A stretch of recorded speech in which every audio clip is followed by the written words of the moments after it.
Baseball is dead. Rest in peace. It's a Monday. We don't have very many Mondays left in the regular season. Darn. We go over the headlines from the weekend, as we always do on Monday. We got your parlay picks. And we have a pretty big story to sink our teeth into. I think you know what we're talking about.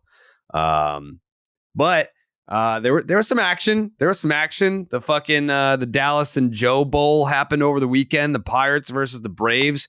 You knew that there was going to be fireworks, and there was. There was some major fireworks over the weekend between two highly competitive organizations. I mean, I have never seen somebody celebrate a single to that extent. It's sickening at this point, Joseph, what you guys will get excited about in Atlanta. It's sickening. Going to the playoffs. Act like you've been there. Act like you've been there one time. I get it, Ronnie, excited about it. He wants to be a part of a championship team for the first time in his career. I understand that. Wow. I get it. Felt like it was a little aggressive, Joe. Felt like it was a little aggressive. Dallas is going to get booed in Atlanta now. Oh, no. So I'm saying every word matters at this point. Yeah, we're probably like 1 month out. We're 1 month out from maybe boots down on the ground in Atlanta. Yeah, am I not allowed to react? Shots at Ronald Acuna Jr. Am I not allowed to react? Hey, you're allowed to. I'm just saying. I'm looking out for you. I don't want anything bad to happen to you. Maybe this is just a heat of the moment type thing. This is what I get off my chest early because you're throwing salt into the wound on a Monday. I'm trying to suppress this shit for 48 hours, but to no avail. It's the first thing we talk about. It's your prerogative. You want to join the angry mob to go anti-Acuna? I'm not anti-Acuna. I'm anti getting our ass kicked and not doing. That's what I'm anti. I'm anti fucking wearing one on the chin, Joe. All right, that's what I'm anti. And well, bobbing and weaving, but we got fucking stuck by Ronnie. We just went right down the pipe. So yeah, everybody's got a game plan until you get punched in the fucking mouth, Joe. And I had a game plan this week. I was not going to get emotional about things until it's the first fucking thing we talk about. I haven't dropped this many F-bombs on this fucking podcast in this, I don't know how long. Little fired Joe, up. Would you say, Joseph, that was the fastest Ronald Acuna Jr. backpedal that you've ever seen? Yeah. And yeah, you know what? I can't even blame Dallas because if it's better he did that than just try to stick with the anti-Acuna sentiment that's being pushed right now. If you're in that camp, you got a tough road ahead of you. There's some folks not too happy with Ronnie and some of his actions over the weekend, huh? Like who? Well, I mean, there's some folks who feel like that say. What did I see that Ronald Acuna Jr., after taking the fastball inside from Oviedo, maybe took issue with it. And Oviedo's like, look, bud, we're fucking all done with that, okay? Like, I can throw baseballs inside. And if they hit you, you see what you're wearing? You're wearing like a knight in shining armor's worth of elbow. You're going to be fine. But I'm allowed to pitch inside. But Ronnie didn't like that. So there was some conversation back and forth. Folks want to clear and talk about it. I'm not saying that I'm anti-Ronnie at any point. I'm just saying some folks are saying. Is it bad to kind of like agree with both sides where Ronnie can be mad if you're running a fastball in that far in, thinking that there's some, not necessarily, like I missed my spot and it ran too far in, like a guy's trying to make you feel uncomfortable at the plate, but then a pitcher being like, well, what am I supposed to do? Not pitch inside? Like, that's part of the game. Like, I agree with both. Like, I think if someone was trying to like make me feel uncomfortable in the box, I'm pissed at you. I'm like, fuck you. Like, come to me, like throw strikes and let's do this. Yeah. If I'm the pitcher, I'm saying, listen, like throwing inside is part of the game. I agree with both parties. And that is a very sound way to look at this. And like, we have to come to an understanding, which is that there is an understanding between pitcher and hitter. That's why it's a jockeying for. That plate is free land when the at-bat starts. And throughout the course of the at-bat, it is a jockeying for borders, right? No, I'm taking over the inside part of the plate. Fuck you, you are. I'm crowding it. So if you think you're coming in or in off, you got one or two choices. Throw it over the plate and I whack it, or you throw it in off and you drill me. But I'm not giving you this inside part of the plate. Okay, we'll fucking see about that. I'll either move your feet or maybe throw one up around the chest, get you to lean back, and now start spinning something away. And now when I get you diving out over, because I've established that the inside part of the plate is mine, I'm coming back inside because you're looking away. So it's just whoever gets to the end first, meaning if I get to 2 strikes and I can wipe you out because I'm able to run one up and in and then spin one down and away, I win. If I can't get to 2 strikes and you turn on a heater in and shoot me down the line, well, guess who just won that one? You did. I'll fucking see you next time. But we have an understanding here. Yeah, I mean, I don't think it's fence sitting if you can just have the perspective of like see it from both sides. Yep, it makes sense from both sides. That's exactly what it is perspective. Ronnie doesn't want to get drilled, but we also don't want to be out there having to throw Ronald Acuna Jr. fastballs on the outer third so he can hit fucking laser beams out of the ballpark. Like, as pitchers, we're not too interested in that either. So there's got to be some give and take. Did you see the home run he hit off Wainwright? Yeah. It was like 86 middle up, and he hit it on a line. It was never more than 10 feet off the ground. Well, something that I don't know if people understand, but like, you're not going to get the farthest ball hit coming off of a fastball, right? You think just about physics, the ball spinning, the backspin, and then squared up, and a ball trying to generate backspin on a pitch coming in that has backspin. That can be tough. But if you've got a breaking ball that has top spin or side spin to it, that spin is working with you as a hitter. You start to clip that. You clip those things like spin coming down in and your bat, that ball is going to fucking sail. And that's what it was. 86 mile an hour little cement mixer that Ronald Acuna Jr. was like, you know what? Looks like the porta potties are full. I'll pull my pants down right here and shit all over this right here. And he did. I would hit him. I would try to hit him too. And it's then not even him. It's moving his feet, right? Like, I don't think he's trying to hit him. Yeah, think about a guy like Waino. Like Waino, absolutely. Here's 87, 89, whatever it is these days, up and in there, like just to get him off that, and then you're going to try to spin him down and away. Like you're trying to change eye level. There's a lot of effect that goes on, but I think just fans, you got to be able to see that from both sides. That's why, jokingly, I get fired up about Ronnie because I love watching the dude play, man. It sucks that it happens against a team that I enjoy watching play as well, no matter how good or bad they are. But he's fun, and anybody that's fun like that is emotional and demonstrative, is going to draw the ire of people who might be succumbing to his actions. That's the perfect word for Ronald Acuna Jr. Demonstrative. Perfect. Everything he does is demonstrative. Like when he got to first base, like I said, it's a single. Like he fucking the turnaround first was halfway to fucking third. Yeah. By the time he was like, hit the brakes, get back to first, and just him hitting the brakes like his arms, and then he's back to first, and it's the big hand wave, like come on, like I don't know how you're in. I don't know how you're in the ballpark and not excited about it when the dude's doing shit like that. Even when he got walked by the guy and was just flexing on him so fucking hard. Flexed on him. Anytime he gets hit by a pitch or gets injured, it's like, he's down. It's a death roll. It's 5-10 minutes. It's 5-10 minutes on the ground. It is. And it's every tweet, Ronald Acuna, oh shit, this is scary. Ronnie's down. And that's why he's got to stare down the pitcher every time they almost hit him. Because if you do hit him, that's 5-10 minutes. It's a pace of play issue. He could disintegrate. You never know.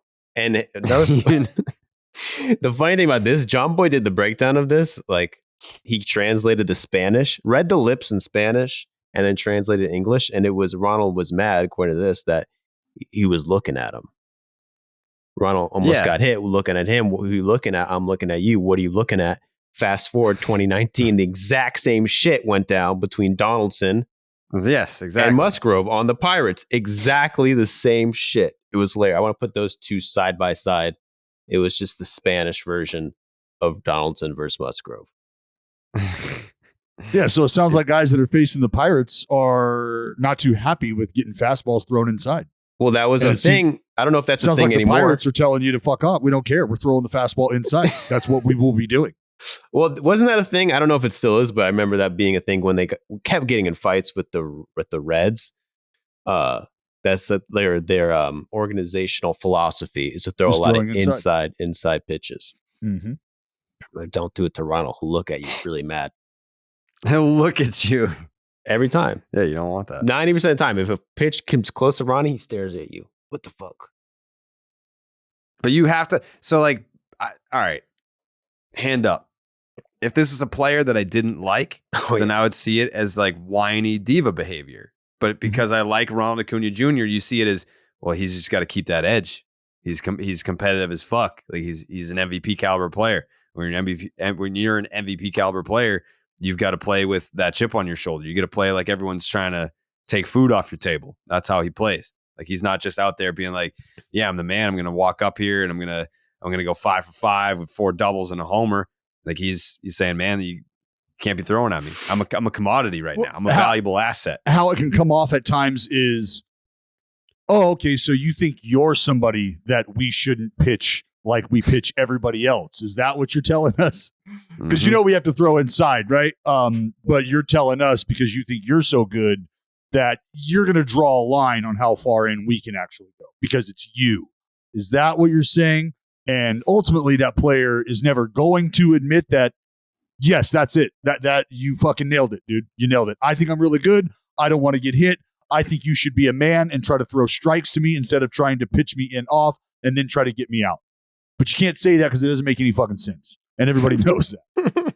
If this wasn't Ronald Acuna Jr., I would probably be like, fuck this guy. If he was on the Mets, if this guy was on the Mets, I'd feel, fuck that, dude.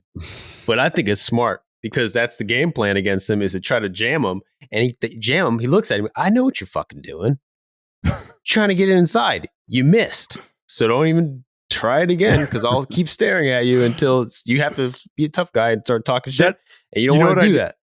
Joe, you know what I need from Ronnie is the next time he gets painted with a heater in for a strike, like strike one, he just needs to fucking take the bat and point the bat like, hey, it's the fucking last time.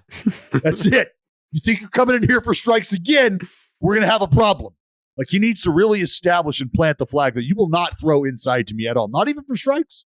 It's outer third for you or nothing. I mean, that's what I would do if I was the pitcher. I'd respect him, throw him where he wants him. Yeah. I mean, the guy's chasing history. You know, he's on pace for 40-40 now. He's back. Exactly 40 home runs. 40-40 he's on. 40-70 he's on. That's sorry. Yeah. 40-70 he's on. Yeah. What is this? This is the first year since like in the live ball era that we've had 3,000 stolen bases in a season. Yeah. Is that true? Jay? So. I saw that same stat. It is. I saw that same stat. So when was the last time that there were 3,000 stolen bases? Was it in the 1900s? Well, live ball era is 1901. So no, live ball era is 1920. Or no, what is the first World Series was 1901. But the live ball era is no. I'm trying to think. I'm trying to think of what that year is referenced as. Oh, it's gonna fucking bother me. Modern era. Is it? It is the modern era. Yeah, since the modern era, 1901. Yes. Jay Hayes on it. His eyes are intent. What do you got, Jay? It's like having like a drug sniffing dog. What do you got, buddy? What do you got? I swear, I thought a stat head at like its current rate. It's within the context of the live ball era. So since 1920, okay. At the current rate, this would be the second highest total of the live ball era, trailing only 1987. So I believe that's the stat we're looking for. Got it.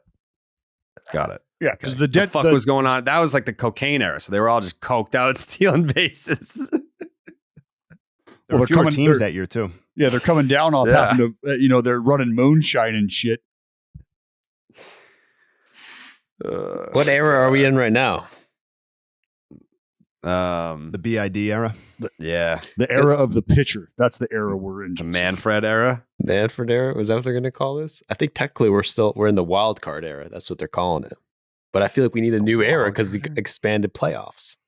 Yes. New bases. It's fucking Manfred era. Manfred era. People want to shit on Manfred because he's a little dopey and maybe he's not the best public speaker. But the impact that he's left on this game, it's hard to deny the Manfred era is a positive one. Right now, it's looking good. It's almost like Dallas. Yeah, Dallas.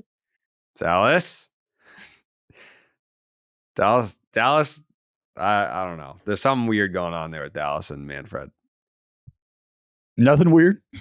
I disagree. Nothing weird at all. Why didn't you jump to compliment him then?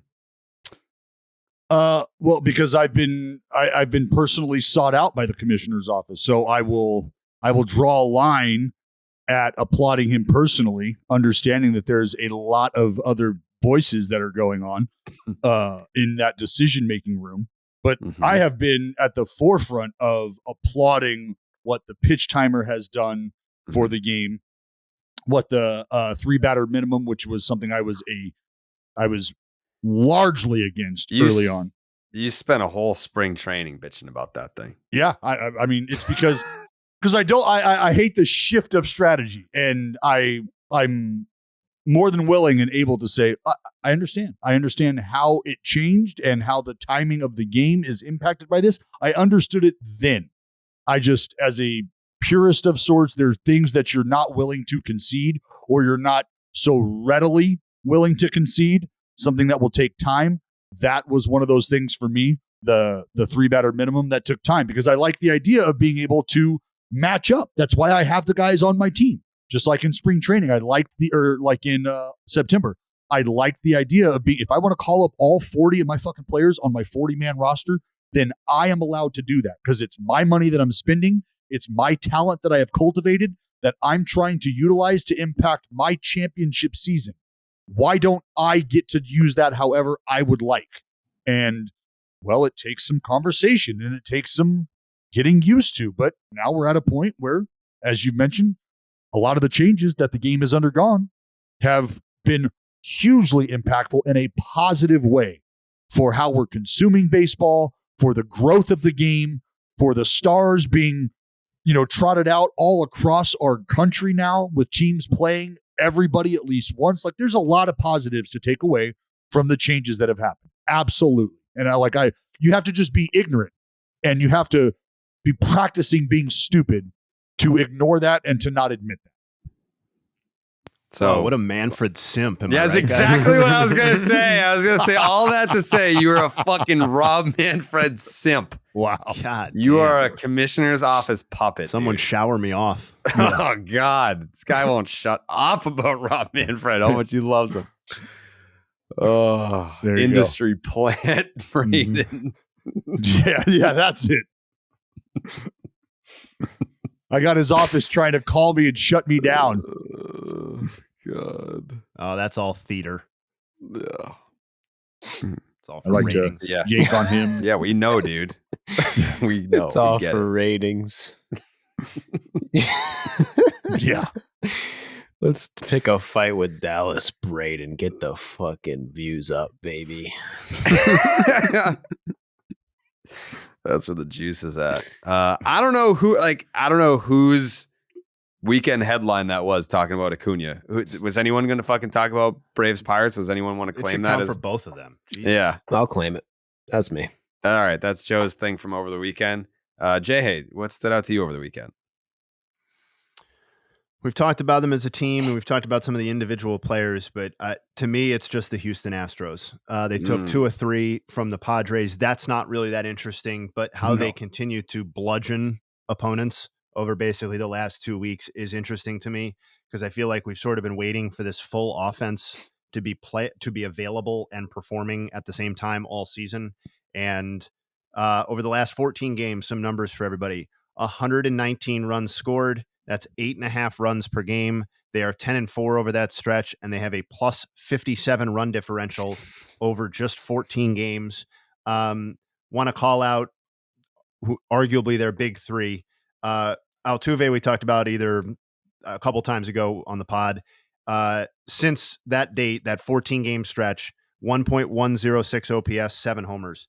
Yordan Alvarez is hitting .451 with 5 homers, and an OPS over 1,400 over that stretch.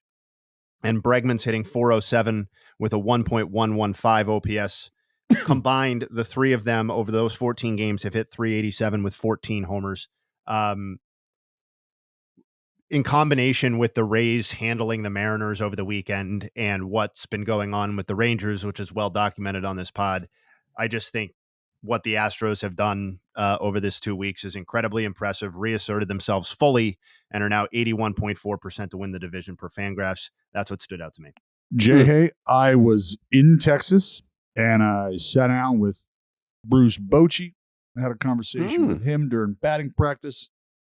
And like Boch, he's so smooth in his delivery and so calm. And he just said, "I'll tell you, there was not much swinging and missing going on there. It's 39 runs and 16 homers later." And like, it was just and talking to the players, like talking to a lot of the guys, they're like, it was almost like I was walking through a platoon that was in the fog of war, that had just dealt with an ambush. That is like, I can't even I don't know what happened. I don't even know what happened. His shit started going off, and the next thing you know, I look up, it's fucking 3 in a row. They've scored almost 40 runs. But we can't keep the ball in the yard. I don't know.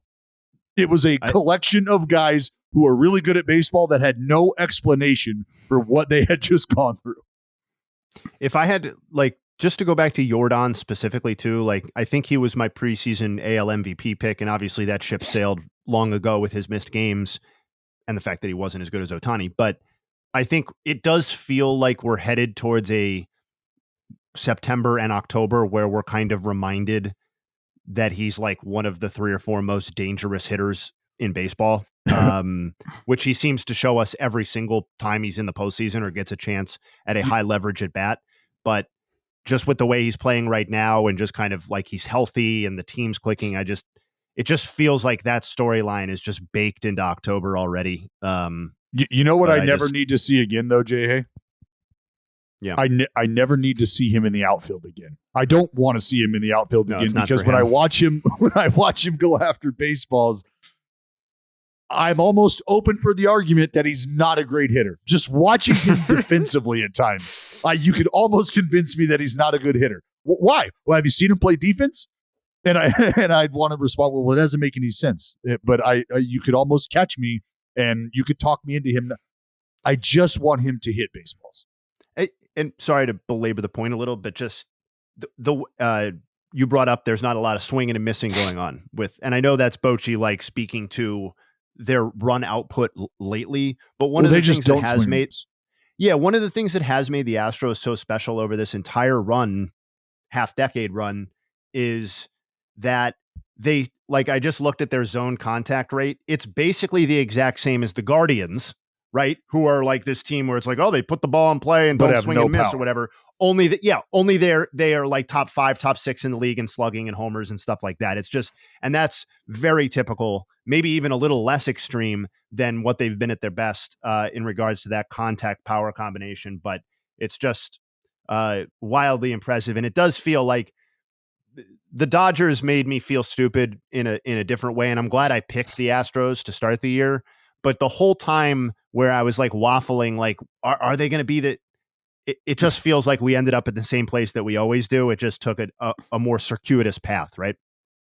Yeah, no, they are offensively as a collective unit. If you were to put them or create a baseball player of sorts, they would be the ace pitcher who throws 100 and has impeccable command. They would be a Jacob deGrom of sorts, right? Everything that you need them to do, they do, and then they do well. But they do it better than everybody else who does it well also. So, offensively, it's a guy who can absolutely hit the ball 500 feet, but it's also a guy who's got 5% swing and miss rate. You're not striking him out, and when he puts the ball in play, it's with damage. That's who they are from top to bottom.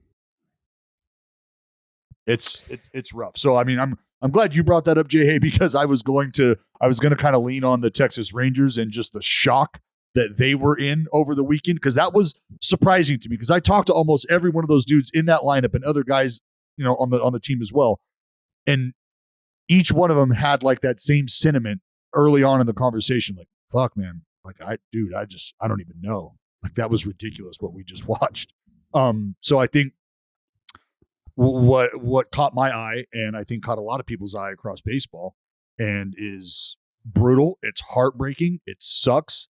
I got to feel like there's a lot of people who were kind of laughing at the New York Yankees when this happened, and I hope that wasn't the case. Who the fuck was doing that? Well, just because there's real Yankee haters. There's real Yankee haters.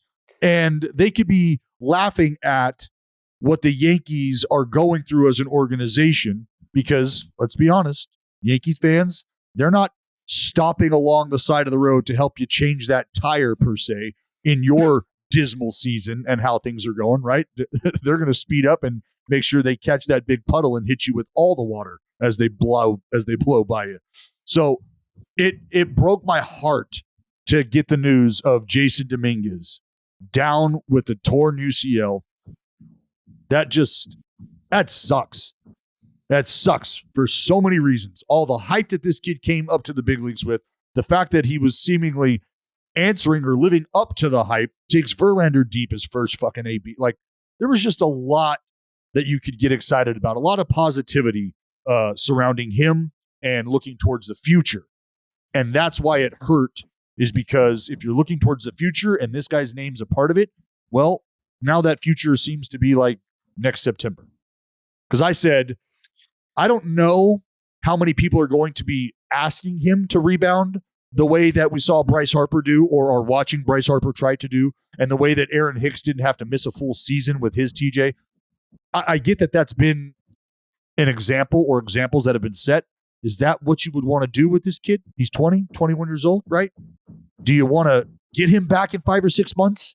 Or do you want to have him as rested and as recuperated as possible? So just thinking about all of that impacts what the New York Yankees season looks like next year.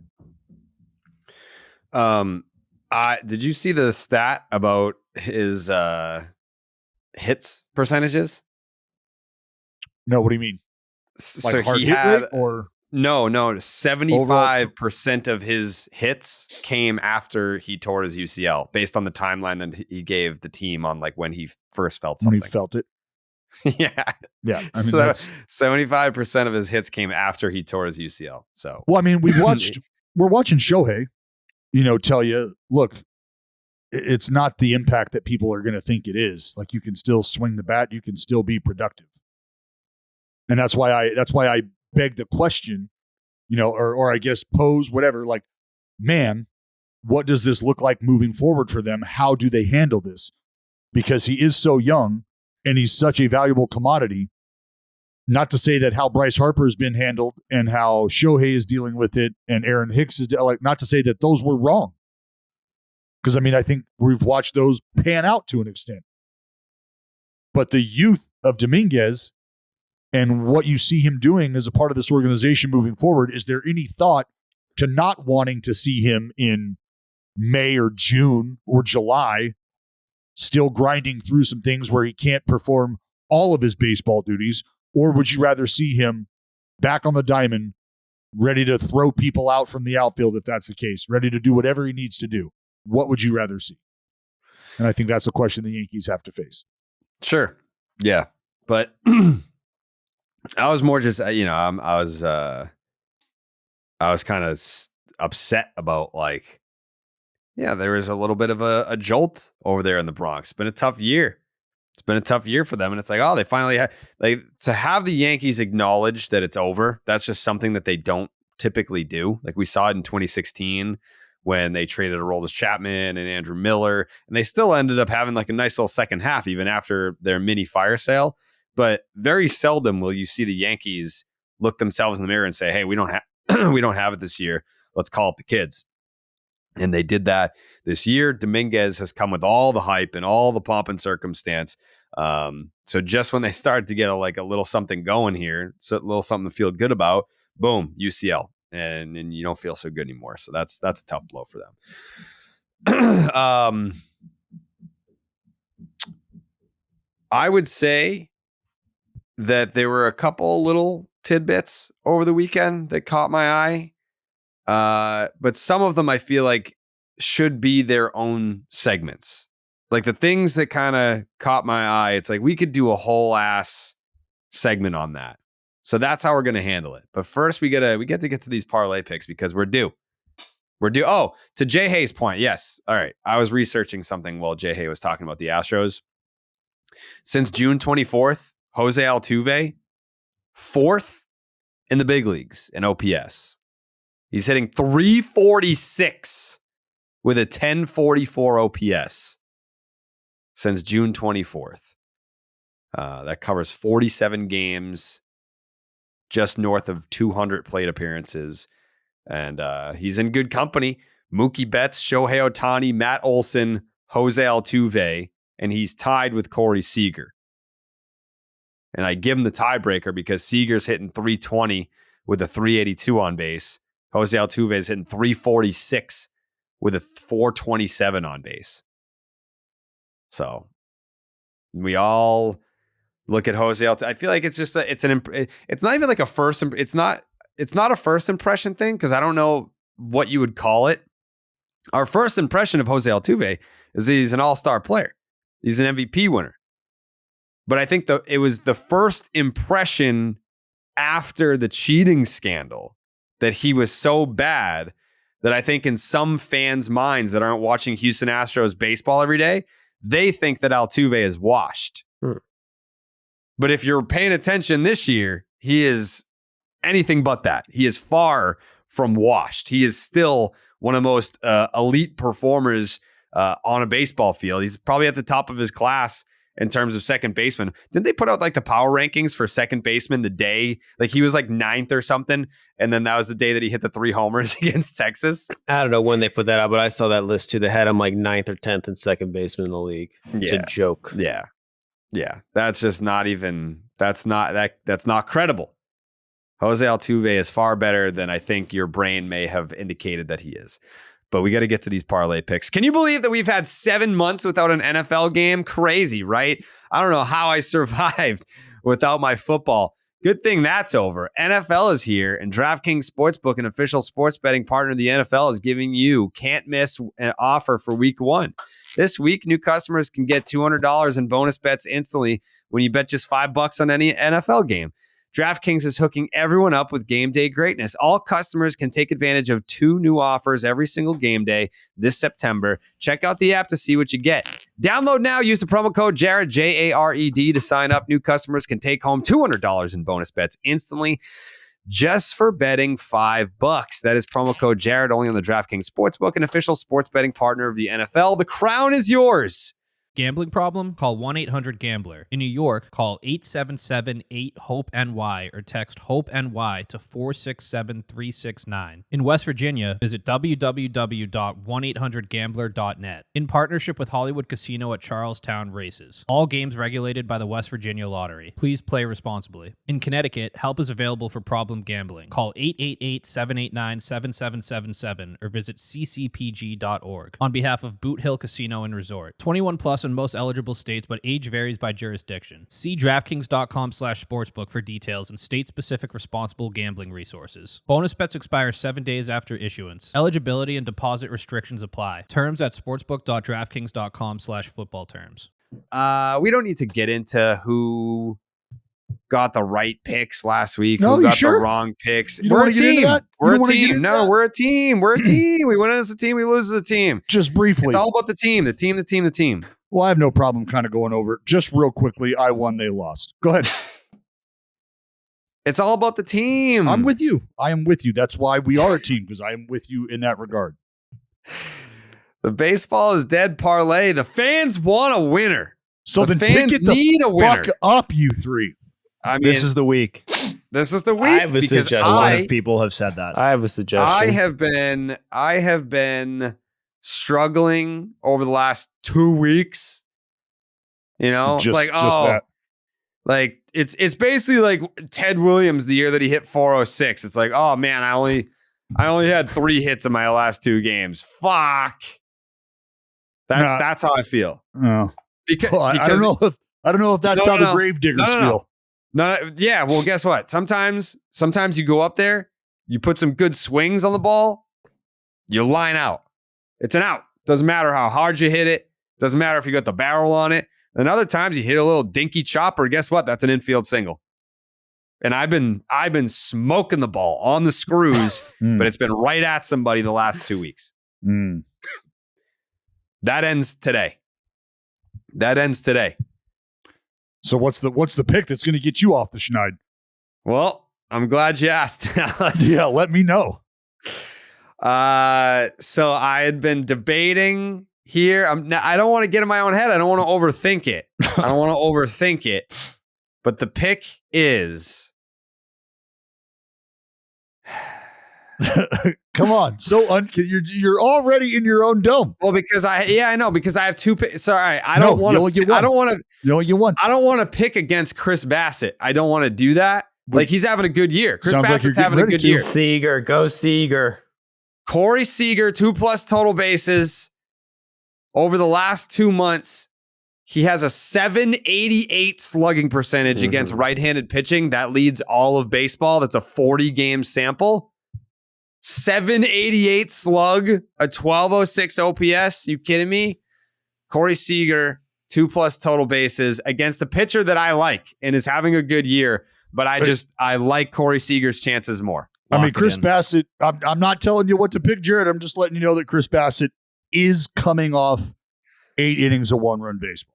So he's tired. I thought you were going to say, but Chris Bassett coming is a listener of the podcast. He is going to hear that you said that, and you're fucked. Well, that's assumed. I can confirm that last part too. Not the you're fucked part.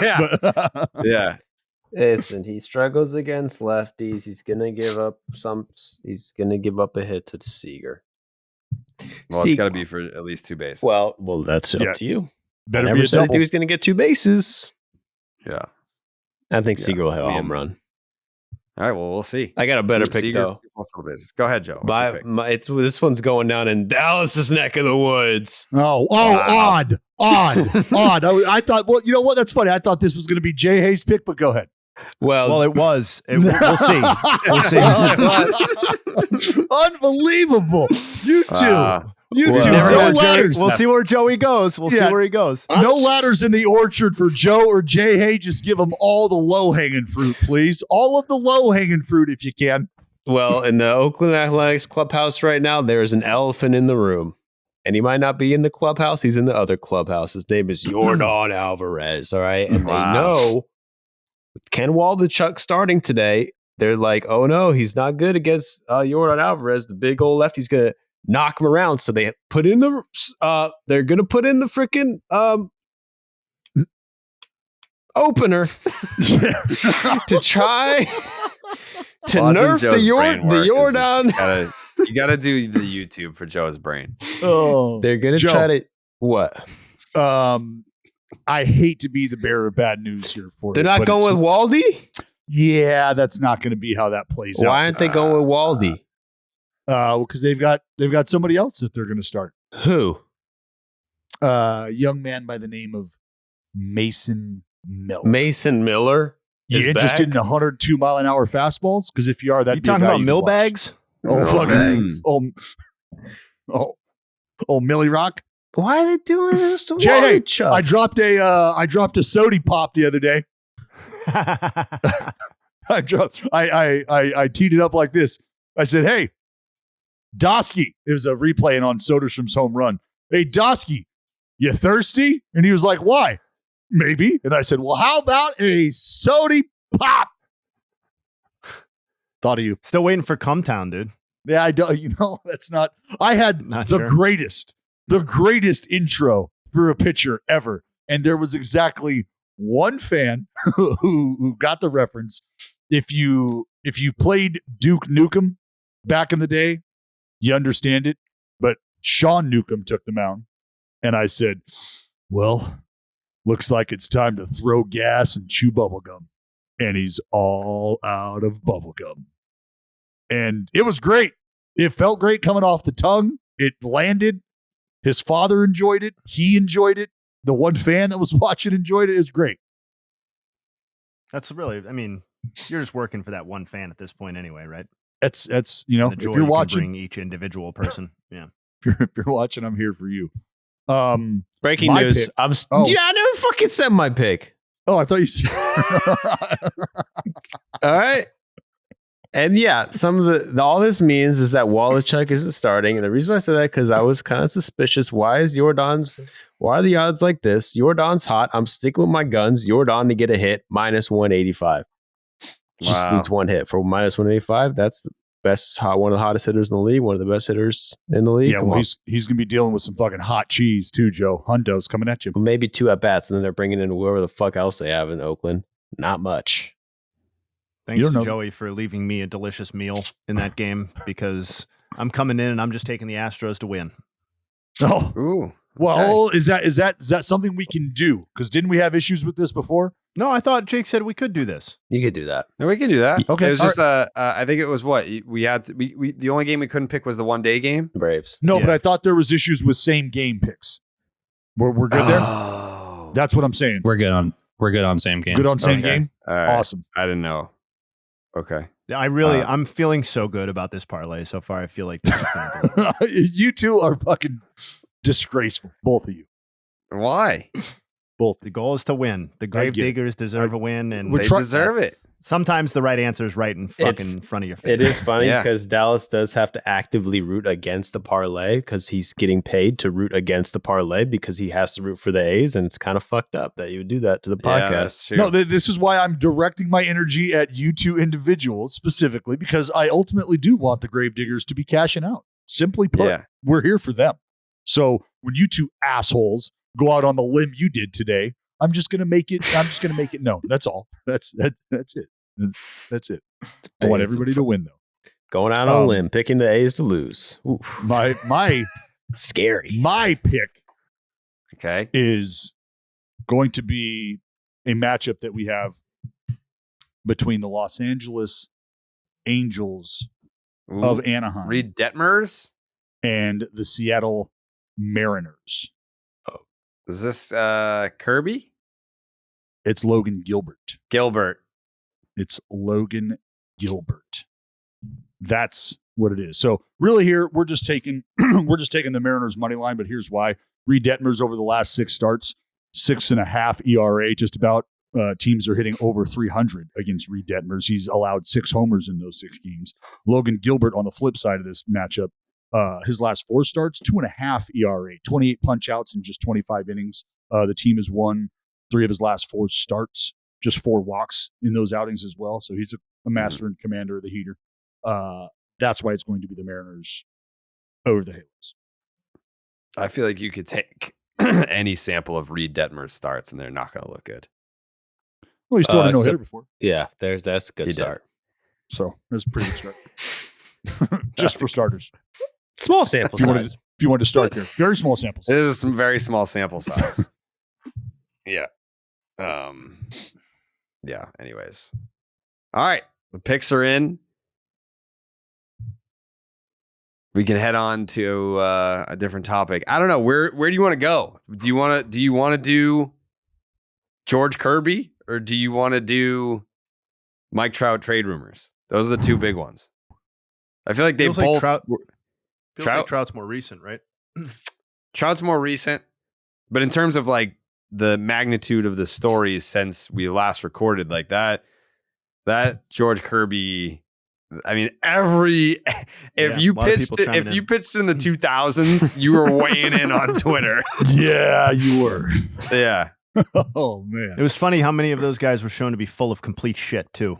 After weighing in, I think I saw Jared Weaver got fucking owned on a tweet by who? Saying that he said he's like, I would never ask to come out. And then there was like after 6 or 90 pitches or something. And then somebody literally found a news article where he was quoted as asking to come out after like 90 pitches or something. Like it was like exactly what he criticized Kirby for, which is exactly how former ball players work half the time, where they forget half the shit that actually happened.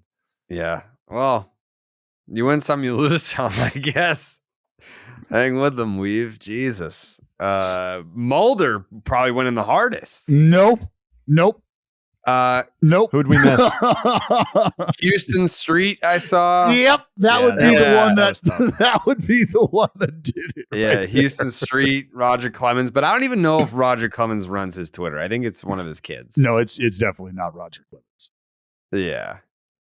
Yeah, because like when I met him, I was like, hey, like we follow each other on Twitter. He's like, we do? I'm like, bro, you tweet me every day. What are you talking about? No, you think he knows how to quote? Like you ask him what a quote tweet is? No clue. No. Yeah, he definitely has. Like that's upsetting. That was very upsetting to me to learn that he didn't know. Do you I'll pull up what Houston Street said because I remember seeing it, but I don't remember being like, holy fuck, he cooked him. I thought Mulder was more. No, in my opinion, what Houston Street said is extremely pointed and like there's aggression in it, you know? Yeah. Okay, here it is. Dear George, first of all, you know what? Let's play if you're living under a rock and don't know what we're talking about. George Kirby got taken out at 90 pitches, and then this is what he said. I didn't execute. He had a good pitch. I wish I wasn't out there for the 7th, to be honest. So I was at 90 pitches, and I didn't think I needed to go anymore, but it is what it is. So, is that a conversation in the dugout, or is it? Probably a conversation soon. Yeah. That's crazy to me. I didn't even like really go in on it at all. Yeah, I didn't know where I fell. I mean, I wouldn't have said it personally. I think it's one of those things where, you see like the journalist saying, well, you want athletes to be honest and you hate canned answers and you finally get an honest answer and now you hate it, what he said. And it's like, well, yeah, but I think like we appreciate honest answers when they're answers that I think are universally agreed upon. I think if we're all sitting here as baseball fans, that's a double standard. Yeah, like I don't know that like a lot of baseball fans would sit there and say, yeah, I was at 90 pitches, so I don't know why I went back out there. It just kind of seems like you're blaming your manager for you giving up a home run. There are so many different layers to this and so many different approaches to take to this. And I feel like you have to almost start and stop once you get through each of them to address them individually so that there is an understanding. So to your point about people wanting to hear real and true answers and responses as opposed to the canned answers, I think there is some discerning that needs to go on there. Like, what were you thinking or something along those lines? And when the answer is, hey, just wanted to go out there and put a good at bat together, just trying to win the ball game. Those are the answers that fans are like, oh, okay, fuck, man, we get that. But was there something about a previous at bat that you were thinking about? Was it? And a lot of times the answer that we get is sort of matching the energy of the question. And a lot of times these questions these days are extremely lazy. Hey, can you talk about, hey, can you? And it's like, well, okay, here I'll talk about it. It was a great team win. Looking forward to tomorrow. You didn't ask me anything. What the fuck do you want me to say? Ask me something instead of asking me to be your puppet. Prompting do your me job. To speak. Yeah. Do your job and I'll do mine. Okay. So initially, that's how I process that complaint about wanting true and real answers as opposed to the canned answers. So then let's take it another step further. And this is what I tweeted out. Pitchers are asked to communicate honestly about how you feel. There were times that I said I was fine, knowing I was toast. And there were times I was honest and admitted I was toast. Either way, that conversation usually happens in the dugout. And I went on to say, he didn't answer, right? He didn't answer whether or not it happened in the dugout. He just said, it'll happen soon.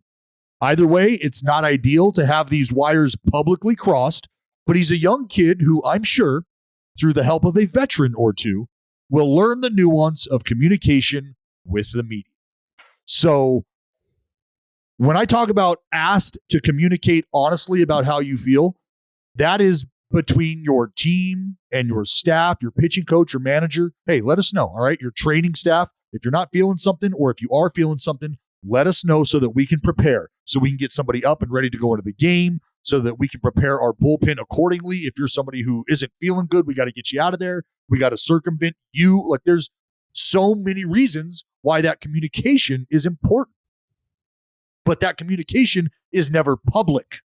That's not for Jay to hear about in the third row. That's not for Joe to hear about in the fifth row. That's not for you to hear about, Jared, in a third-hand email conversation. That's for my pitching coach to hear from me in between innings. When he comes up to me after I've gone through the seventh inning and asks, hey, how you feeling? I'm going to respond with one or two things. Feel good. Let's go. Or that might be the end of the rope for me. I don't know that I got much. We might need to look at the bullpen. And that's an honest conversation that's happening. The problem that everybody had, the issue that was taken, was that conversation George Kirby decided to have publicly. And he decided to say that out loud, having not had the conversation with his pitching coach. And when you think about where George Kirby is at in this stretch of his season and how things have gone for George Kirby, the last few outings, not so much. Not based on how he's pitched in the past. So when you start to look at the 100 pitch mark, and here's another layer. The way that these kids are brought up today in the game of baseball, all right? I at the end of my career started to look at the pitch clock or the pitch counter going, oh, fuck, 85 pitches through the fucking fifth inning right now. Like, I'm going to have to bear down here if I'm getting through six. I don't know if they're going to let me go beyond. And so now that's a real target in your mind. And how many times have I said on the broadcast, and I've laughed when I said it, well, that's pitch number 101. I'm surprised the uniform is still standing out there. Isn't this when they're supposed to spontaneously combust and disappear and never be able to throw another baseball ever again because they've hit the 100 pitch mark? Well, when you as an organization or as an industry are growing your players and you are teaching them to put the pedal to the metal through 5 innings or to 100 pitches, whatever comes first, and then you're getting them out of there, and you're never allowing them to go beyond this and build beyond this, we are now watching in real time.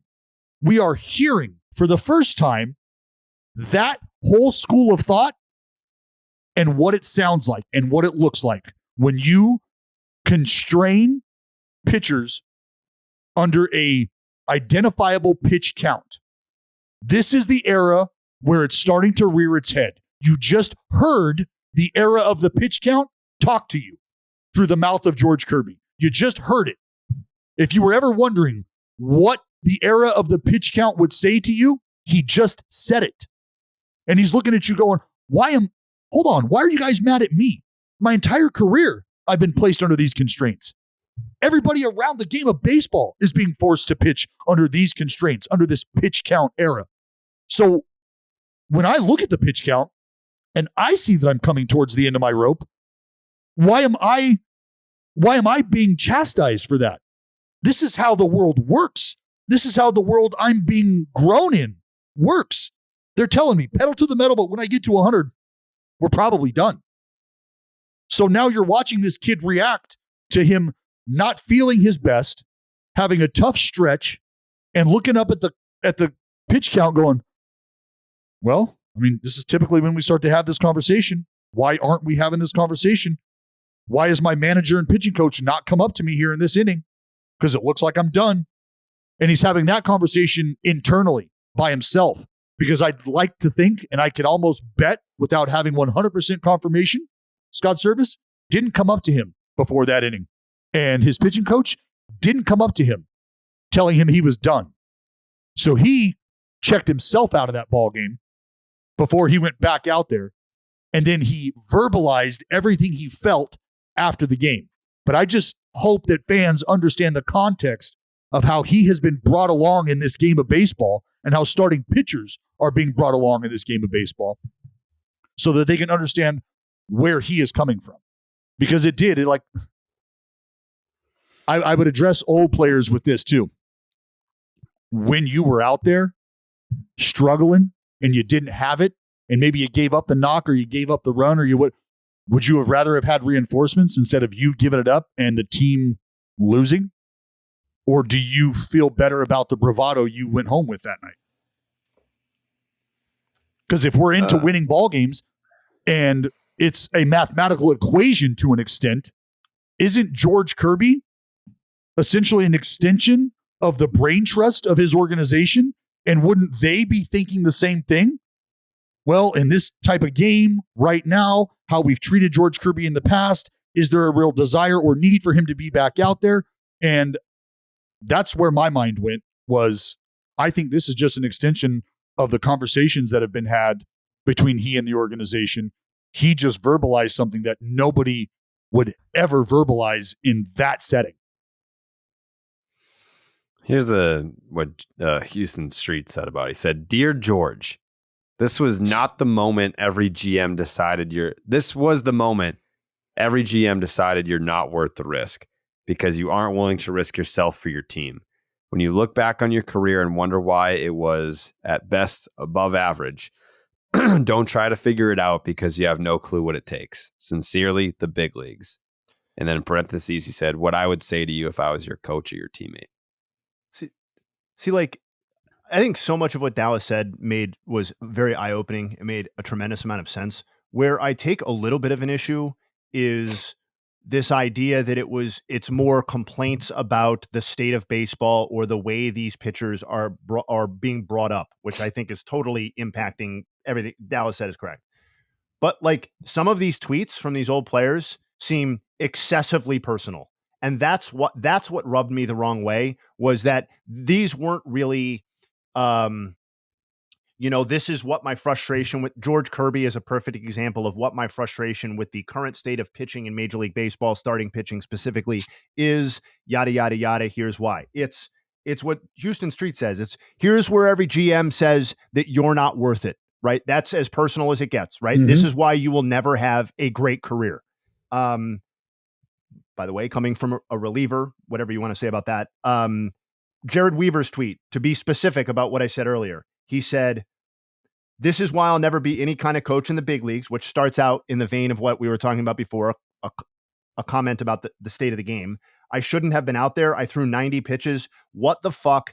Embarrassing, truly embarrassing. Grab your nuts and let's go to work." Again, making it personal to George Kirby's lack of masculinity, lack of dog in him, lack of whatever Jared Weaver's getting at there. And to me, that's what's frustrating, is it seemed these guys, instead of using the platform like Dallas just did to provide a lot of nuance and context here about, hey, it's not like Mark Mulder or Jared Weaver doesn't know that the game is structured differently now, right? And that relievers eat up a larger percentage of the innings and pitches in a game than they ever have before. You can take issue with that, but what George Kirby said, and when he said it, was a very stupid thing to do. Mm-hmm. But it's hardly the only time somebody has made a dumb comment to the media. And frankly, he came out 24 hours later and said, or next day, and said, that was stupid. I shouldn't have said that. I'm apologizing or whatever. And he's going to have to own that for a little bit.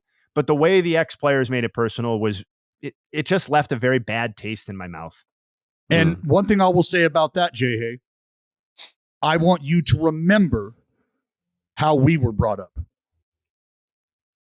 That's something that but weren't there people you like can disagree with that, because you are contemporaries and with you these can guys. take issue with that wouldn't you have said that when you guys were pitching and when Mark Mulder was going out there, that there were old heads from like the 70s who would have been saying the exact same shit about you guys? We're working on pitch counts. They come out after 110. They're done after 100. Like, to me, it's not a fundamentally different conversation than what was being had at the beginning of, hey, let's pay attention to pitchers' health, right? Like, going back to Mulder specifically, I find it absolutely fascinating that would be his visceral reaction to this. Instead of, to your point, would you rather have had reinforcements? Mark Mulder threw 200 innings in 2005 and was basically never the same again because of shoulder injuries. Like, I'm just fascinated that the reaction isn't more nuanced along the lines of, hey, I wonder what today's usage might have done for me, as maybe a second thought or something like that, as opposed to that's where I'm at. Calling George Kirby a fucking pussy. Right. Yeah. Yeah. Like I'm sure you are, because you've actually given it some thought. Well, and that's where, that's why I say our cameras froze. So when I started talking I think you were already talking. So what I wanted to say was I also want you to remember how we came up and what was being pounded into our heads in the minor leagues. If you ever think you're getting to the big leagues, do you think asking out of the ball game, or do you think tapping out? Do you think being honest is the way to get to the big leagues? Because you're wrong. You're wrong. When they ask how you feel, you tell them you're good to go. When they ask if you've got anything left, your answer is yes. You got it? Good. That's your first introduction to pro ball. That was my first introduction to pro ball. I mean, from a bullpen perspective, Alan Embry looked me right in the eye and said, you are left-handed. You better have an idea of when that phone's going to ring and when it's going to ring for you. And if that's the case, you want to know what your answer is when that phone rings? I'm ready. Even if you haven't thrown a pitch, and here's why. And he broke it down. You're going to get 5 to 6 in the bullpen here. You're going to get 6 to 7 more out there. If you can't be ready to get one fucking out in the big leagues in 14 pitches, then you don't belong down here. Okay. Sounds good. Sounds good. To hell with everything I had learned. To hell with right? I got this 14-year vet staring through my soul, telling me, this is how we're going to get it done, young lefty. And I was chomping at the bit to do everything I could to live up to that, because I wanted to be in the game. I wanted to be relied upon. I wanted to get important outs. And I absolutely at no point wanted to be looked at like a bitch that couldn't take the baseball. Because the best ability is availability. That's something that gets pounded into our head day one as well. Well, what makes you the best? The fact that I can pencil you in. That's what makes you the best. And I just want to be clear. I'm not defending George Kirby. I think, but to me, it was more of like a baseball social faux pas than it was like some period at the end of George Kirby's like obituary in baseball, which is what some of these guys in the conversation around it made it seem like. Well, George Kirby's going to be fine. He'll hopefully learn from this and never make a comment like this again, even if this is where the mindset of the modern pitcher is, to Dallas's point, a lot of the time. Well, he look, the last part of my tweet played out just like I thought it would. I'm sure through the help of a veteran or two, he will learn the nuance of communication with the media. So what happened when George Kirby walked into the ballpark yesterday? He probably had a conversation with his manager, probably had a conversation with someone in the front office, and there's a good chance he had a conversation with the pitching coach, and there's a good chance that he took everything that was said to him and had already realized what it was for and what it meant. Because I promise you, 20 minutes after George Kirby left the ballpark, he said, well, I have never done that in my life. And you know what?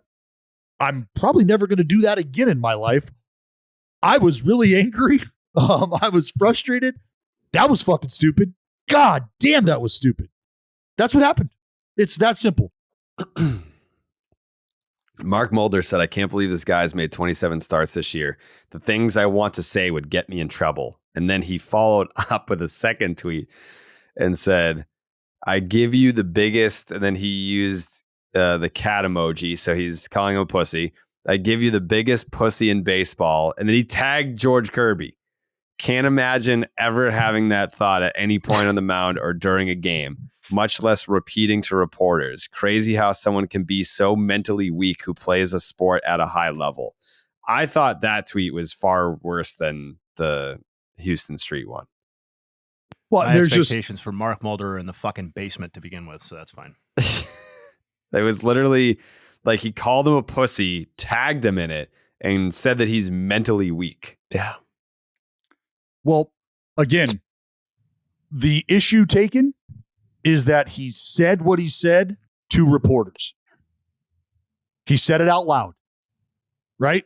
Because if you're trying to tell me that there has never, ever been a moment in time in the heat of competition where you have had a second thought about your viability in that moment, you're a liar. You're a liar. That's all part of being mentally strong, is when those thoughts start to creep, you have tools in place and you have the ability to filter those out or redirect those thoughts and turn them into positive manifestation. You don't succumb to the negativity. That's being mentally strong. It's not just not having those thoughts to begin with. It's being able to parse through those thoughts and being able to allow them to motivate you to an extent. And then on the other side, acting as a large intestine and a small intestine, just filtering those out, and we'll shit those out into the useful toilet or useless toilet. Those don't mean anything to us. It was a wild story. I can appreciate anyone that's honest about how they actually feel about something, but I think I just come back to that same word of feel. Like you have to have some feel to internalize those thoughts, knowing like you have no feel if you think you could say those things in the moment and people would be on your side or think to some degree like, you know what? He's right. He threw 90 pitches. Why was he out there? He should have. He gave up that home. That's not on him that he gave up that home run. He was at 90 pitches. His manager should have known. No. See, and that's where that mindset, Jared. This is what the old school pitchers are talking about. This is what I completely agree with. He was having those thoughts before he went back out there, and he was not in that moment mentally strong enough to overcome those negative thoughts that had seeped in. Where he's looking at the pitch clock, he's looking at the game situation, and he's starting to question why he's in there. He's probably replaying some previous outings in his head, some recent outings that haven't gone well, and he's not happy about that. He's like, God damn, last time I was out here, it was 3 innings. I got lit up. Things were not great.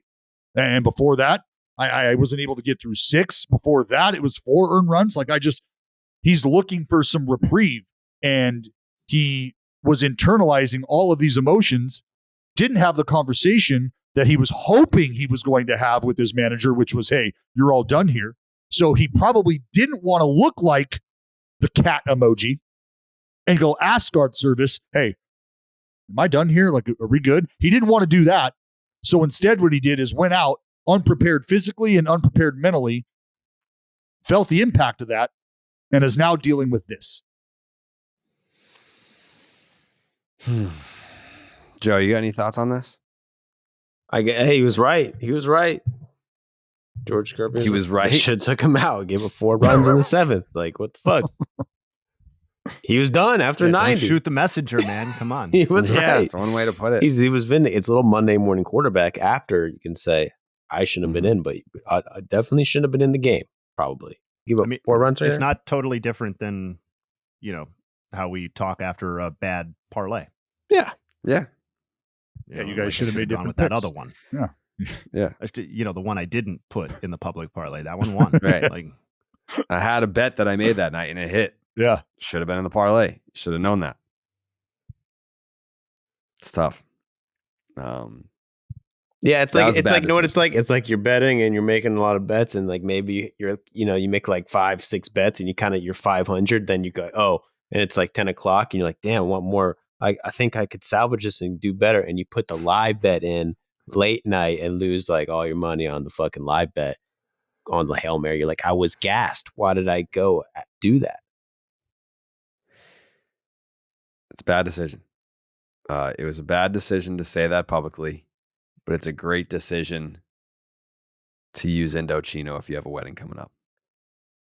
Personal style isn't about having a signature look. You can define your style piece by piece, and fall is the perfect time to add a few new layers to your wardrobe. Elevate your closet with Indochino for custom made-to-measure pieces at an off-the-rack price.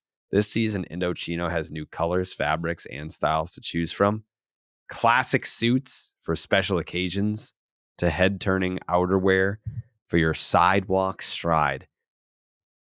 Thanks to Indochino, everyone now calls me Fall Fashion Jared. They see me walking around in September, October. It starts to get a little bit chilly. Need a little bit more layers. You can still look amazing doing it thanks to Indochino. That's when Fall Fashion Jared comes out. With new colors, fabrics, and outerwear styles, it's easy to create your fall look.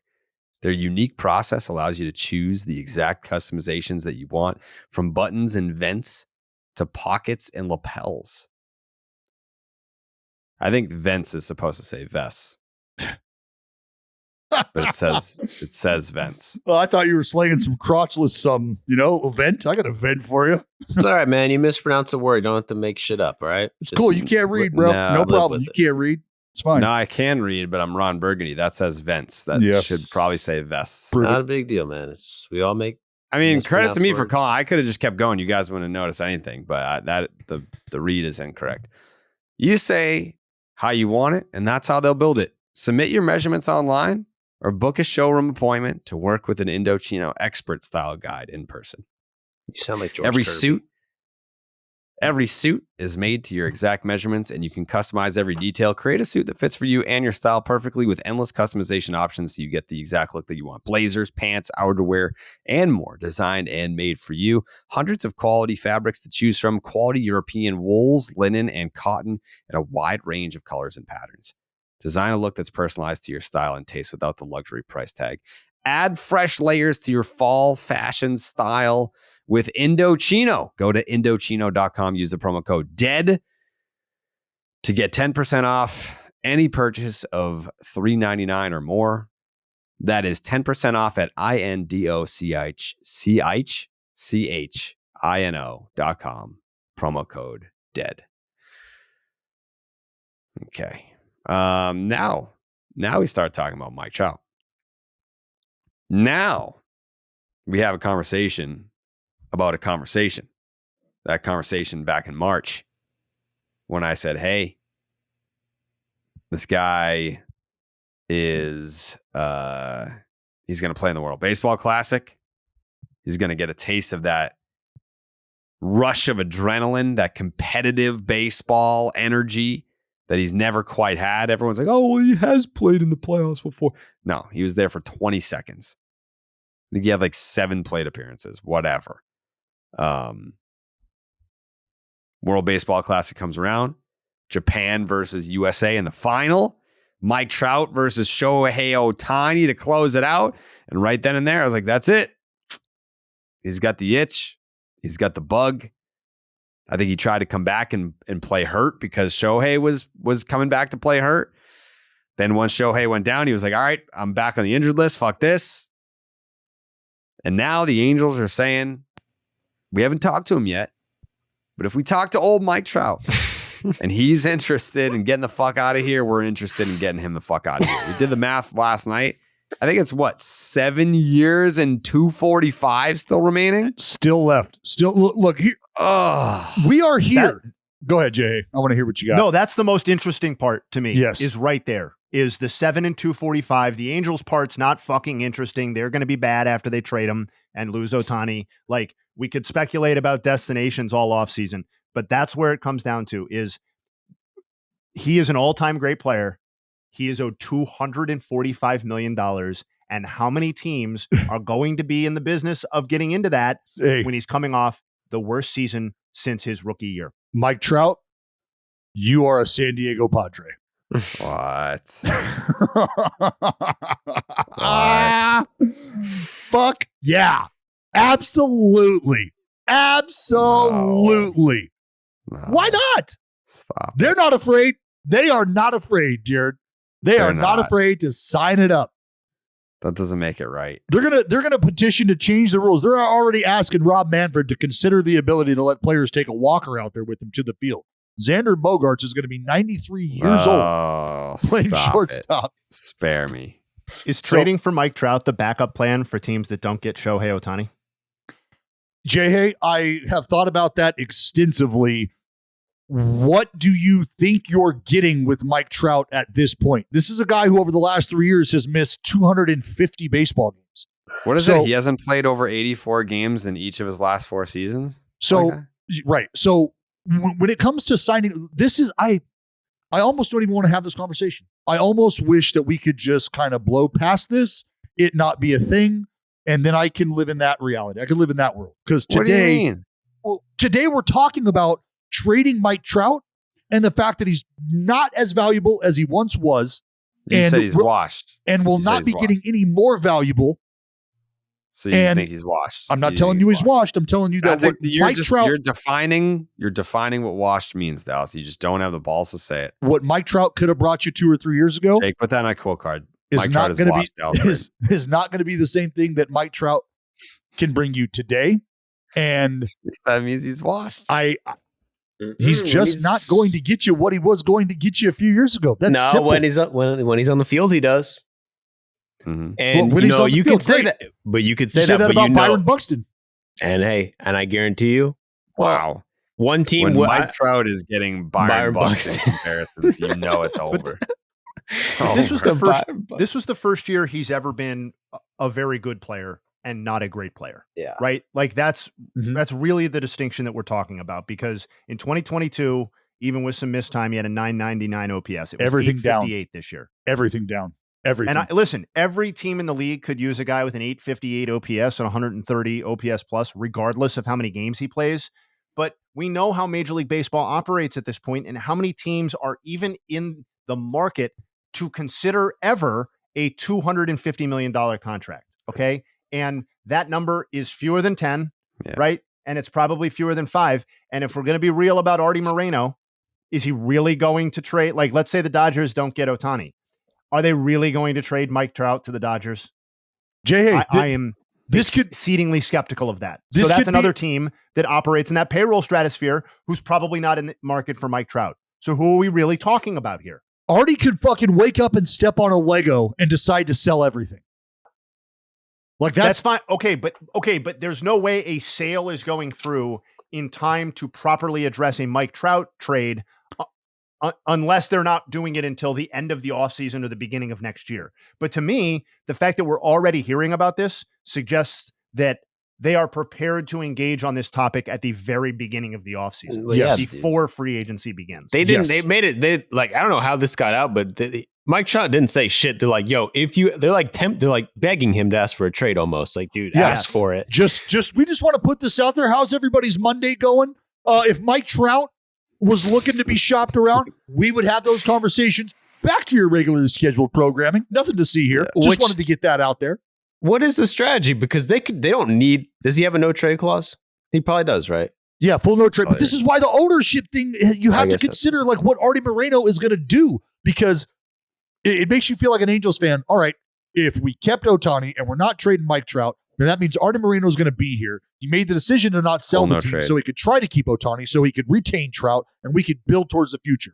But as we sit here right now, Ohtani all but gone. They're now publicly talking about their willingness to trade Mike Trout.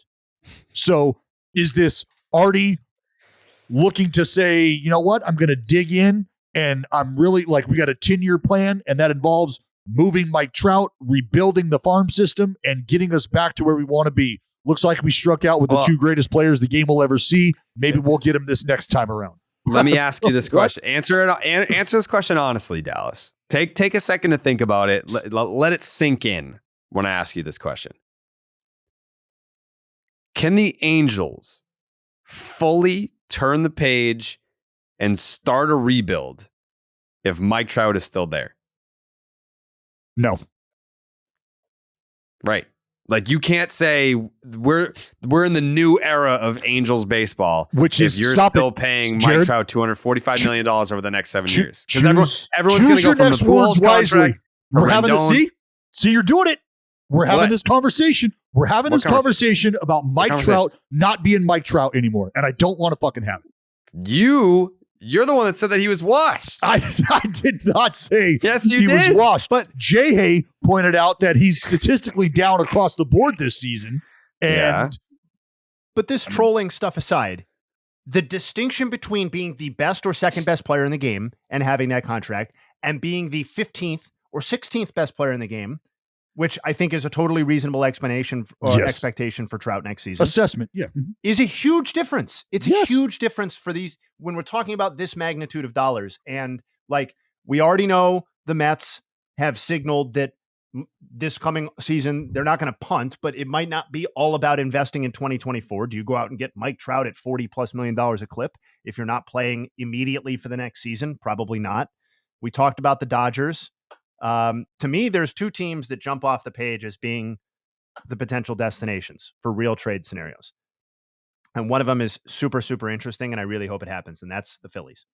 I hope that the long rumored Mike Trout to Philadelphia and now teaming up with Bryce Harper happens, because I don't give a fuck about the Phillies owner's personal finances. What I care about is what's super cool for baseball, and Mike Trout and Bryce Harper, prior to Ohtani, probably the two signature stars of their era offensively, from like the same debut, teaming up to bring Philly a title if they can't win one this year, I think would be awesome.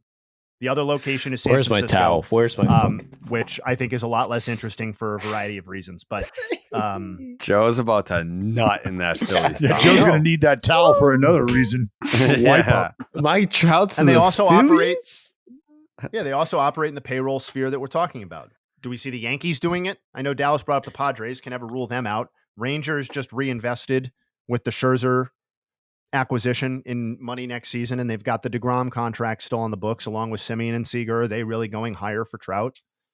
I don't know, man. You start to run out of options pretty quickly, particularly if the Angels are of the mindset that, hey, if we're trading Mike Trout, we also want like lots of cool prospects back and stuff. That's going to be another roadblock. It's the same conversation we had with Ohtani, just slightly different, because Ohtani's contract was ending. So how are you going to give up a lot of prospects for him? Trout's contract is arguably onerous for a lot of teams in baseball. Why are you going to give up prospects in addition to taking on the money? It's very complex. Yeah, well, I think Artie's going to have to go ahead and cut that contract in half. He'll be responsible for about half that. And there's also going to be some prospects departing. What do you got, Jay? Can you pay $125 million to get rid of the best player in franchise history? Hey, it's the Angels, man. It's the Angels. Dude, that's like egg on the face. Like that's just like drowning in egg on the face. Hold on, Jay. Here, it's the Colorado Rockies on the other line. They wanted to talk to you about paying another team $50 million. That was 50. That was 50. And with all due respect to Nolan Arenado, he's not the fucking best player in the Rockies history, and he ain't half the player that Mike Trout is career-wise. So this is a magnitude horse of a different color, baby. Well, we're seeing the Angels' philosophy change in real time. Holy shit! Christ, dude! Philosophy change in real time. Am I wrong or am I wrong? This guy is on drugs. What? My God. You just glitched. Is the Wi-Fi bad? What happened? You guys are like kind of frozen. But what I was saying, yeah, their philosophy, man. Because we've seen think about it. Are you thinking What's about your philosophy? Tell us the philosophy. Well, the philosophy with the Angels, the reason why they didn't trade Shohei at the deadline was because, we look so stupid. We don't want to look stupid like the team that's trading away the best player ever. So even though it might be smart, we're going to keep them. And then you saw when that didn't work out, they said, we're going to just release all the players we just traded for. Don't care how fucking stupid we look. Yeah. It was the worst. It looked so stupid for them to do that. And they still did it. So maybe their philosophy is changing and they will trade Mike Trout and pay for Mike Trout, even though it looks so stupid. I think that's how they would get a return, right? Like if they eat if they're going out there saying, if you want Mike Trout, you're taking on 7 years, $245. You are minimizing the return that you could get for Mike Trout.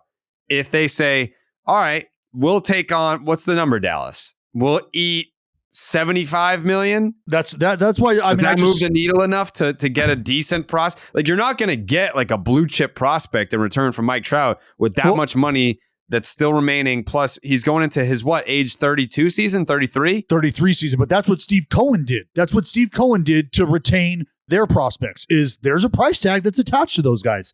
So sure, and teams are willing to buy prospects. Yes, and the prospects come with an inflated value to them because there is the air of the unknown.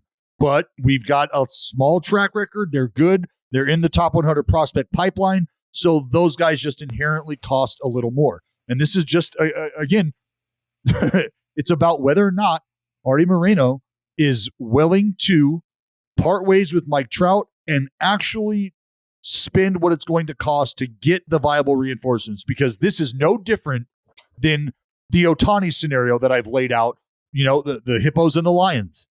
Ultimately, Artie Moreno, along with Mike Trout, his little yearling, is going to be standing by him at the water's edge. And there's going to be teams, the Lions, on land going, all right, Artie, are you gonna take on some of that contract? Are you gonna spend that money? Or what are you gonna do? And then there's hippos in the water going, all right, Artie, so you're not going to spend any of that money for prospects, are you? You're going to ask everybody to just wear this $250 million price tag? Good luck. And the hippos and the lions are back to waiting out that little gazelle and her lamb, because it ain't going to be pretty. I just want to the contract specifically too. You guys just tossed around the number 75 million. So like, let's get specific about that, because if that's in play, if that sort of pay down is a viable option, then I think it substantially opens up the number of viable locations for him, because that takes his yearly salary basically from like 36 million down to $25 million a year. And if we're talking about Mike Trout at $25 million a year for 7 years, that is, you don't even need 150 games out of Mike Trout to get your value out of that contract. So, like, to me, I'm still skeptical that Artie Moreno and that ownership group are going to really, really be interested in spending that sort of money to get rid of that problem, when they may also have to spend money to get rid of the Anthony Rendon contract, or they would absolutely have to if they wanted to get rid of that one, probably pay almost the whole thing. I don't know, but if he's making $25 million a year, all of a sudden that's in the ballpark of like, that's like JT Realmuto's contract. That's like George Springer's current deal. Like it starts to be a really good value to have Mike Trout on your team if he's making $25 million a year on your payroll. Yes. Yeah. Oh man. The Ohtani, the Trout, the back and forth, like this whole, it's going to create one of the most intriguing off seasons, because it's almost like the Trout chip could fall after the Ohtani chip falls. And we're not even talking about the Trout chip falling or the Trout chip moving until today, and how quickly things could change for the Angels and the Angels fan base, going from a reality in which you've had the two greatest baseball players to ever touch baseballs on your team for a window sizable enough where you feel like you'd be able to have something to show for that. And unfortunately, all that there has been to show for it is an organization put on the block to be sold, only to be pulled back, and conversations that haven't stopped around trading the game's greatest player. And then almost like a side effect, like collateral damage, is where Mike Trout is going to play. Like, think about that. The collateral damage of Shohei Ohtani is where Mike Trout plays baseball. That's what this is all creating. Imagine this. Shohei goes to the Dodgers, free agency. Mike Trout traded to the Padres. They're rivals. New York Post releases an article. These guys never even really got along. These guys weren't even friends. Ohtani came, literally Dallas's freaking hypothesis came just to fucking make Trout look like an idiot and devalue his contract, and probably maybe sabotaged him, made him get injured a couple times, and was rooting against him, and they're not really good friends. And now they're rivals, LA, San Diego. Wow. That's deep, Joe. Dallas, you have to run, but I'm going to ask you a question before you leave. This is just, the Angels are saying, hey, we want to trade Mike Trout. We're open to it if he's open to it. If Mike Trout says that he's open to it, is the percentage 100% that he gets traded if both parties are interested? Or do you still think that there would be some sort of snag? The Angels will find a way to fuck it up, is basically what I'm asking you. Like they'll want a team to take on the full contract plus get like a blue chip prospect, and like teams are just gonna be like, fuck no, and he stays. That's all part of the conversation initially, Jared, is if you're shopping me, under what pretenses, so that I have an understanding. And I don't know that Mike Trout deserves that information. I know we would want him to have that information, because you feel like that would be the level of respect he's earned, is for you to say, all right, Mike, we're shopping you, and we're going to be willing to pay this amount of your contract. So these are the teams that are interested. This is what it looks like. I would love for that to be the case for him. But business doesn't work that way. And it might be a matter of them shopping him around to the folks that are most interested, who they don't have to pay the most amount of money to. That could be where Mike Trout lands, if he's open to it, because he's got the full 10-5 no trade clause in his back pocket. I would think the way that Mike Trout has handled situations like this in the past, that he would need to see a clear-cut path to a resolution, whether that be him staying in Anaheim or moving on. But I don't see Mike Trout being an individual who would entertain over the course of a season the back and forth about trade talks. And he would tell them, if you're going to get it done, we get this done in the offseason. This is what has to happen. Otherwise, I am more than happy playing my contract out and just playing baseball. Because if what everybody has said about Mike Trout is true, then we have to understand that to be a very viable answer, which is he doesn't care about winning, which is what people have said. He took the money over the possibility of championships, which is what people have said. So if we believe that to be true about Mike Trout, then that's what we would see in this moment, is him tell Artie, either get it done fully and wholly, one fell swoop and we're done, or if you can't do it that route, Artie, I told you that I'm dedicated to the Angels tribe. This is where I'm going to roll. So now I'm holding you hostage, Artie, because you didn't do everything you needed to do. You didn't make the moves. You didn't put yourself in a position to capitalize on me being here as a player to win championships with me. You're not going to be able to capitalize trying to get yourself back to a place where you can win championships because of me. Ain't going to happen. So I'll see you next year, Artie.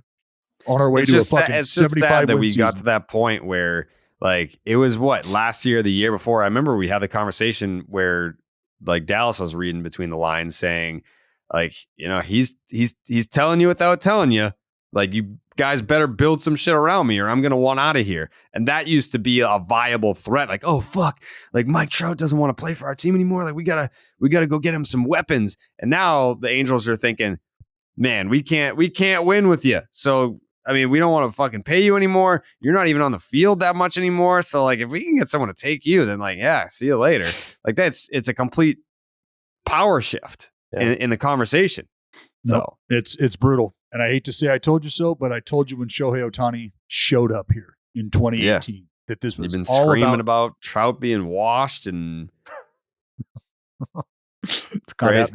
I love me some Trouty. I love it. Yeah, I hate that we're even at this point in his career. I hate that we're at this point in his relationship with the Angels. I hate that things have happened the way they've happened for the Angels, because what a great story it would be to have another team in this AL West race having some of the accolades they could potentially have with a Mike Trout and a Shohei Ohtani. I mean, a 4-team AL West race with the two greatest players the game has ever seen squarely in the thick of it.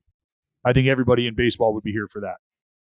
The biggest crime, Dallas, is that they didn't even fucking come close. They never even made Jared, it interesting. Jared, that's the biggest crime of it all. That moment. Yes, we all want to see Trout and Ohtani in the playoffs together. They didn't even give us a fucking September where there was a thread of that. The moment in the elevator was all I ever needed to hear. Yep. That was all I ever needed to hear. The minute I heard the brass go, well, we weren't even fucking close. The minute I heard that I was like, yeah, that's gonna be tough. It's gonna be tough for the Halos. It's gonna be tough for the Halos. That's all I got. But hey, boys, have a great rest of the podcast. I gotta go. All right, you do your thing. Handle. All right. Bye, Dallas. That's Dallas Braden, voice of the commissioner's office, and he's gonna come back just be like, fuck you. Voice of the commissioner's office, Ben Verlander wannabe and broadcaster for the Oakland Athletics. So how about a blue moon? You guys like blue moon? I love blue moon. Mm-hmm. Playoffs are just around the corner, so it's a time to help your team out by sticking to your lucky rituals, like the ritual of enjoying an ice-cold Blue Moon while the game is on. Blue Moon was born in a ballpark, first brewed at Coors Field in Denver, Colorado. Make it your one-of-a-kind baseball tradition, whether you're at the park or watching from home. My fridges right now are restocked with Blue Moon after they were depleted when I had my wrestling dork party. All my friends came over for a wrestling pay-per-view, and everyone's like, yo, where the Blue Moon's at? They're all gone. Now they're back. Restocked at my house with its refreshing flavor with Valencia orange peel for a subtle sweetness and hints of coriander. Blue Moon Belgian-style wheat ale is a one-of-a-kind beer that's made brighter. It's carefully crafted and full-flavored with refreshing notes and a smooth, creamy finish. Blue Moon was brewed by baseball to give you a dose of nostalgia and get you excited for the new season. Why strike out with the same old beer when you can get something that's one-of-a-kind? Its bold flavor, bright explosion of color, and iconic orange slice ritual guarantees a one-of-a-kind beer experience perfect for spring weather. Best served with its signature orange garnish to showcase its beautiful bright color. A beer this good only comes around once in a blue moon, but you can enjoy it all season long. Brighten up your baseball traditions with Blue Moon Belgian-style wheat ale. It's a one-of-a-kind every time. Check out shop.bluemoonbrewingcompany.com for baseball merch and visit get.bluemoonbeer.com/rocket to find Blue Moon delivery options. That is get.bluemoonbeer.com/rocket. Blue Moon, made brighter. Celebrate responsibly. Blue Moon Brewing Company, Golden, Colorado Ale. A couple little news and notes before we head on home. Jay, hey, do you have a cutoff today? Yeah, like 15, 20 minutes from now. It should be fine for 15, 20 minutes from now. The Braves clinched a postseason spot. Joseph. Congrats to Joey. Yeah, congrats, Joe. Do you have anything you want to say about that? It's time to celebrate. Celebrate good times. Come on. Boom, boom, boom, boom, boom. Way to go, boys. Keep it up.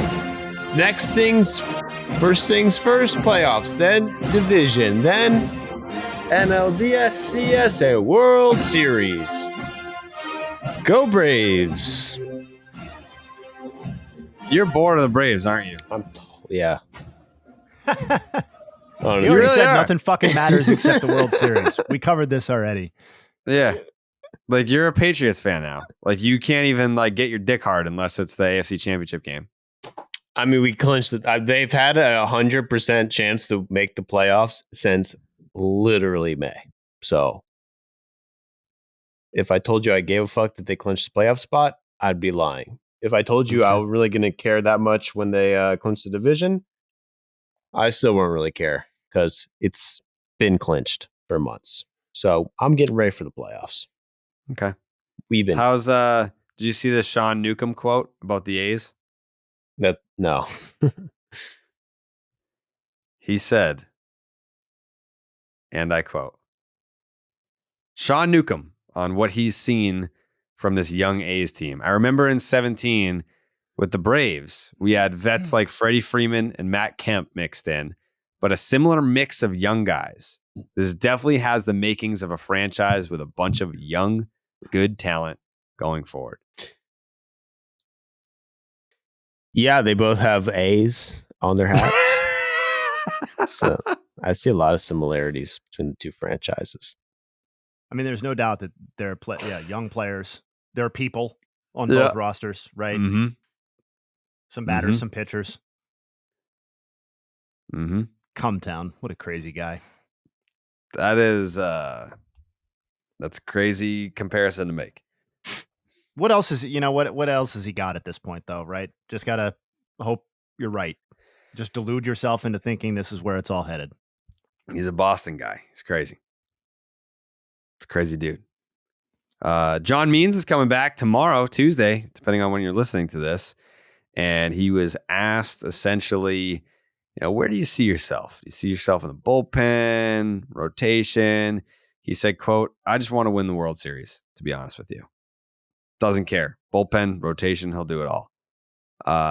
We've talked about the Baltimore Orioles World Series chances, and that conversation, well, at first it was about the rotation or lack thereof, and then it kind of pivoted to the bullpen after the Felix Bautista injury. But let's just keep it with the rotation right now. Jay, hey, in your estimation, how much of a bump does John Means returning give this team? I feel like you're underwhelmed. I hate to be that guy. I don't want to be. I just think we really need to check our expectations. Okay.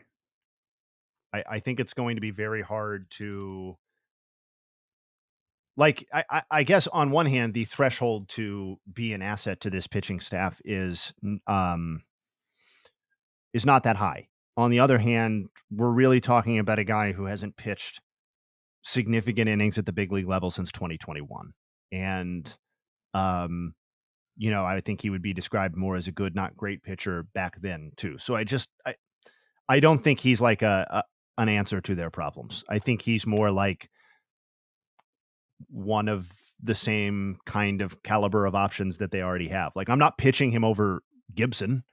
I'm not pitching him over Grayson Rodriguez with the way he's been dealing in a postseason series. So what are we really talking about here? I guess that's my stance on it. It's great from a human interest angle. It's great to have him back. From an on-field impact angle, I'm a little skeptical. If there's questions about whether you're going to be in the starting rotation or the bullpen with a rotation like that, you're probably not an impact player. That dilemma, that the question exists, answers the question, right? Yeah. But by all means, hey. Oh, let's get a World Series, means. Yeah. He could surprise the people. Fuck. It could be a shot in the arm. Orioles. Call up fucking Jackson. Let's get Jackson up here and let's go for the championship. Which I think is a real possibility that they'll call up that motherfucker. I think that is a real possibility that they do that. All it takes is one man going down. If fucking Frazier gets hurt, who are they gonna do? They're just gonna roll out Jorge Mateo at second base. He's a gamer. He hasn't. Jackson Holiday is not going to see the big leagues at 19. Why they put him in the AAA in 2 months if they weren't considering it? Hot shot him to the big leagues. Every team in the whole league is doing that right now this year. Is bringing up prospects at 19. Dominguez is 20. Yuri Perez is the Marlins' best pitcher right now. He's 20. Yeah, but he also got sent down. Yeah, but that was like for like an innings. Like that's just like to Yeah.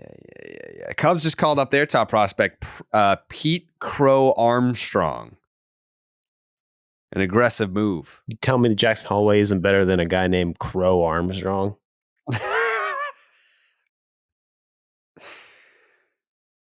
Oh, Jay, you're muted. From what trade? Anybody? So, what? The Crow Armstrong? Hosmer. How did they get him? They got him. The Hosmer trade. Was it Hosmer? No. It was the Javier Baez trade when he was sent to the Mets as a rental. He was the 19th overall pick in the 2020 draft. I mean, it's a cool thing. I mean, he's been one of their best prospects, if not their best prospect, since he was acquired in that deal, and he's only gotten really better since coming to the Cubs. And is supposed to be, not like I know this for sure, because how many minor league games are we really watching? But he's supposed to be an outstanding defensive center fielder too, which the Cubs already have a really good defense. But now you're talking Pete Crow Armstrong probably taking most of the shots in center, Swanson and Horner as maybe the best shortstop, second base defensive combination in the league. Probably more Belly at first base, which is good too. That's a nasty defense. I was gonna say, like, who do you bump from that outfield? You got Happ, you got Belly, who can play first base, and then you have the fuck's his name? I bet. Why can't I think of his name? My guess would be that PCA sits against a lot of lefties early too, right? So maybe Belly's bumping back out to center field for those sorts of matchups. Maybe you're getting, although Mike Tauchman's worse against lefties too, so maybe that setup doesn't work. But you didn't say Suzuki, did you? That's what yes, okay. Yes, thank you. Who's been maybe the best hitter on the team since the start of August. Anyway. Cool. Belly's still cooking. Cooking right now. No doubt. It's no disrespect to Belly. Suzuki's just completely turned his season around since the beginning of August. Yeah, when I was looking up those Jose Altuve stats from late June, and I made the cutoff, I tweeted it out earlier. I was like, "There's 8 players with an OPS north of 1,000 on this clip," and the guy that just missed the mark, 997 OPS, that would be Cody Bellinger. Tough, maybe next year. Still time to crack that list, though. There's still time to crack that list, and there's still time to get your pair of knockaround sunglasses. The summer might be wrapping up right now, but that doesn't mean that the sun goes away. The sun is out all the time. That's why knockaround sunglasses, the go-to for quality polarized shades that won't break the bank. Plus, they just released the first set of teams for their official MLB collection, including the Red Sox and the Yankees. Don't be the person that's squinting into the sun or worried about getting sand on their overpriced sunglasses. Check out knockaround.com for great-looking polarized shades starting at just $28. Use the promo code ROCKET for free shipping on your order. Joe, what's the next YouTube video going to be? Give me a hint. So it's a video about shit, man. Like something awesome. Like you asked me, this is obviously no spoilers. You asked me every time. It's a fucking. That's what surprise. I said. I just want a hint. I just wanted a hint. Maybe think about something like baseball related that maybe. It could be something maybe cats, dogs.